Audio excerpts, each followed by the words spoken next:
BHEL colony में नामालूम अफराद ने एक 18 साल लड़की सरस्वती का बेहमाना कत्ल कर दिया। उसकी लाश करीबी रेलवे पटरी के पास मिली।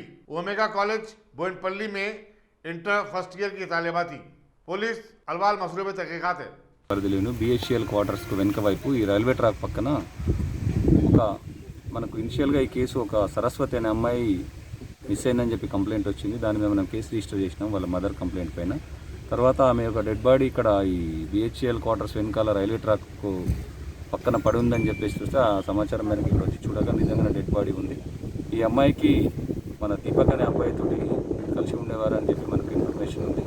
ఆ అబ్బాయి మీద వీళ్ళు అనుమానం చూపిస్తున్నారు కాబట్టి దీంట్లో ఇప్పుడు కేసు రిజిస్టర్ చేసుకున్నాము, దర్యాప్తు చేస్తున్నాము. డీకంపోజ్ అండి. నిన్న కొట్టినట్టు కూడా ఇంజురీస్ లేవు. చున్నుతోటి మెడ గొంతు బిగించి చంపినట్టుంది. మా క్లూస్ టీము అందరం విజిట్ చేసినాం. క్లూస్ టీమ్ తోటి కూడా అన్ని ఆధారాలు సేకరించడం జరిగింది. సైంటిఫికల్గా అన్ని ఎవిడెన్స్లు తీసుకొని ఖచ్చితంగా శిక్ష పడలేగా చూస్తాం.